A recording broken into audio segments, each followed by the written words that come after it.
Je voudrais vous lire un paragraphe dans le Chayei Moharan qui touche notre continuation de notre étude de la Torah Vav. Comme on est dans la Torah Vav, alors on est obligé de parler de Rabbi Nathan, mais il faut quand même qu'on reste attaché à la Torah Vav, c'est notre kviut.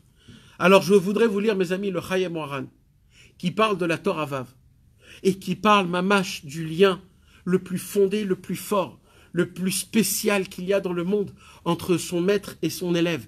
Rabbi Nachman et Rabbi Nathan, deux personnes qui étaient qui un complétait l'autre. Et on voit que la première Torah que Rabbeinu il a dévoilée à Rabbi Nathan, c'était la Torah numéro 6. Et la Torah numéro 6, mes amis, là-bas on parle d'un soleil et d'une lune. Est-ce que vous vous rappelez de ça? On parle du soleil et on parle de la lune. Et c'est quoi le soleil, mes amis? Le soleil, c'est le tzaddik. Le tzaddik, il éclaircit, il a une lumière qui est grande, il éclaircit. Et c'est quoi la lune, mes amis? La lune, elle n'a pas de lumière d'elle-même. Alors qu'est-ce qu'elle fait, la lune? Elle éclaircit ce que l'on reçoit du soleil. Alors, qui veut lire le Chayei Moharan avec intonation et...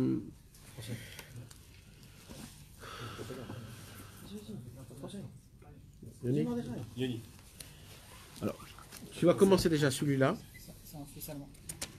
Et après, tu continues là. Ça, tu peux sauter. D'accord. À voix haute, s'il te plaît.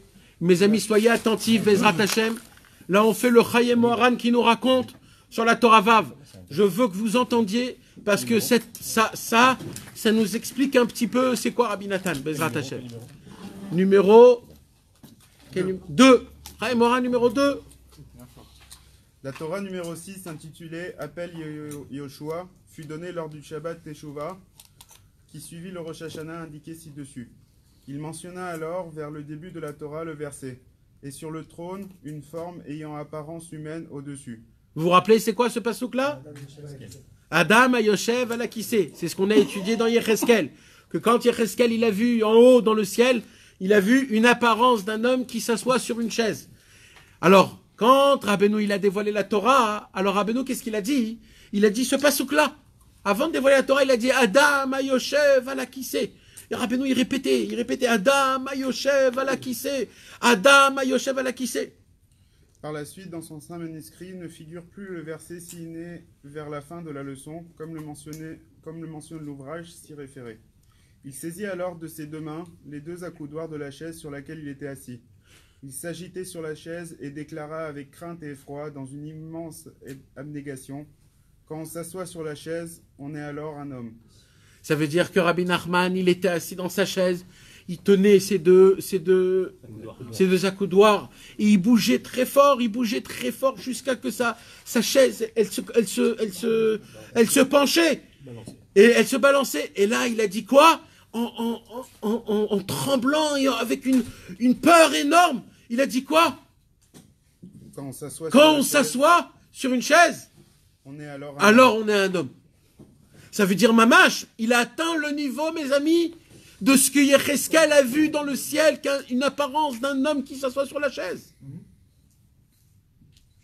Ces propos demeurent très cachés. Après le Shabbat, il discourut également sur l'enseignement précité, qui parle de Moshe, Yoshua et la tente d'assignation, lesquels représentent respectivement le point supérieur, le point inférieur et le Vav. Il me confia alors dans les termes suivants qu'à chaque fois que le rabbi et son élève se réunissent ensemble, ce triple aspect est mis en place, c'est-à-dire Moshe, Yoshua et la tente d'assignation. Ça veut dire que là, mes amis, Rabbeinu Akadosh, il est en train de dévoiler, c'est quoi la photo du lettre de Aleph?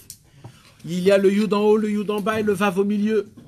Et Rabbeinu, il dit que le Moshe, c'est le Yud en haut, Yoshua, c'est le Yud en bas, et le Vav, c'est le Ohel Moed, c'est l'assemblée. Et là, Rabbeinu Akadosh, quand il dévoile cette Torah, il regarde Rabbi Nathan et lui dit, Reb Nosson, quand il y a le maître et l'élève, et l'Ohel Moed, il se passe ce qu'il y a à l'époque de Moshe, Yoshua et l'Ohel Moed. En même temps, ça revient en même temps, quand Rabbi Nathan était à côté de Rabbi Nachman, c'était mamash, l'équivalence de Moshe, Yoshua et l'Ohel Moed. Vous imaginez, mes amis, quelque chose comme ça? Jamais on a vu quelque chose comme ça. Akadosh Baruch Hu nous a envoyé un cadeau qui est énorme. Ce cadeau, c'est Rabbi Nachman et Rabbi Nathan, à eux deux seuls. Ils vont envahir le monde. Et nous, tant qu'on les écoute pas, on restera ce qu'on est. Et au moment où on va les écouter, on changera.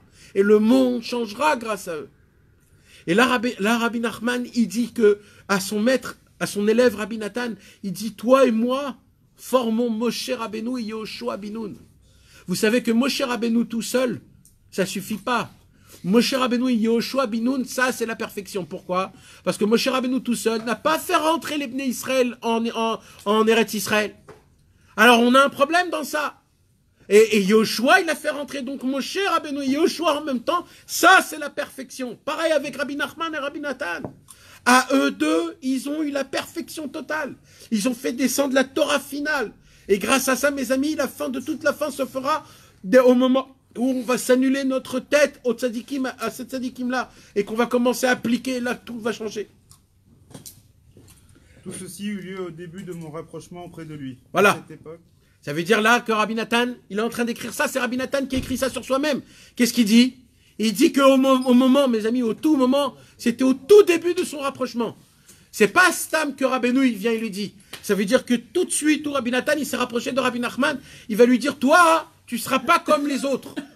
Toi, c'est quelque chose de spécial. Toi, c'est Yehoshua Binoun. Si tu seras méritant, tu pourras atteindre ce niveau-là. à cette époque, je n'avais pas encore eu le mérite d'écrire devant lui de longs enseignements, mais je consignais par écrit uniquement de courts sujets, pour moi-même, en son absence.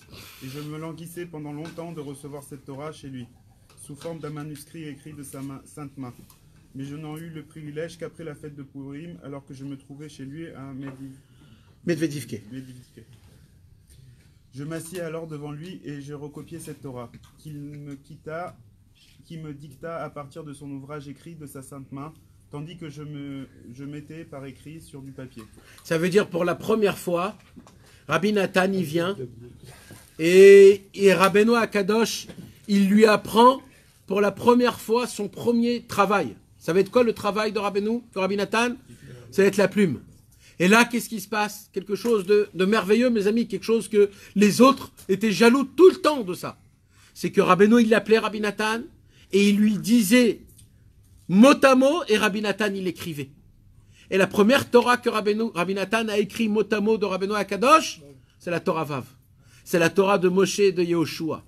C'est en vérité cet endroit-là où Rabbeinu Akadosh, il est masmich. Ça veut dire qu'il succède, il donne la puissance à Rabbi Nathan de pouvoir avoir la qualité de rentrer dans la tête de Rabbeinu Akadosh et de prendre tout ce que nous, le peuple juif, on a besoin. Souvent, c'est les Torah de Shabbat aussi, on les tout par cœur. Nachon. Par la suite, à un certain moment proche de la nuit, je me trouvais debout devant lui, alors qu'il était assis sur son lit et qu'il s'apprêtait à dormir. Au cours du long entretien que j'eus avec lui, il me dévoila les 3 mitzvot qu'il incombait à Israël de réaliser à leur entrée en Terre Sainte. Un sujet relatif à cet enseignement tel qu'il figure à sa place dans la leçon. S'y référer. Il conclut alors en ces termes, car toutes ces 3 mitzvot correspondent au repentir, conformément à ce qui est imprimé. Je lui demandai alors, comment ces 3 mitzvot présentent-elles un lien avec le repentir? Il me répondit en ces termes. Cela, c'est toi qui le diras. Ça veut dire que là, Rabbi Nachman, il commence à éduquer Rabbi Nathan. Il lui fait faire une partie dans la Torah. Ça veut dire que la Torah n'est pas encore parfaite. Rabbi Nathan, il a une question. Il pose la question à Rabbi Nachman. Et quand il lui pose la question à Rabbi Nachman, au lieu de lui répondre, il lui dit, toi réponds. Pourquoi toi réponds?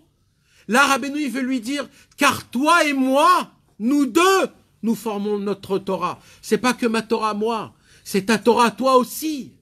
C'est nous deux ensemble qu'on forme cette Torah. Et là, qu'est-ce qu'il nous raconte? Que quand il est reparti, Rabbi Nathan, il a réfléchi à ça. Et quand il a réfléchi à ça, dans le chemin, il a eu plein de chidushim. Et quand il est rentré chez lui à la maison, il a pris vite un stylo, il a tout écrit. Et là, il dit, Rabbi Nathan, merci Hachem, que tu m'as donné un bon éduqueur, comme Rabbi Nachman, qui m'a éduqué à être mechadesh de chidushim dans ce monde. Mais qu'est-ce qu'il a appelé, mes amis? Il a appelé qui? Il a appelé, lui, c'est le soleil, et Rabbi Nathan, c'est la lune. Maintenant,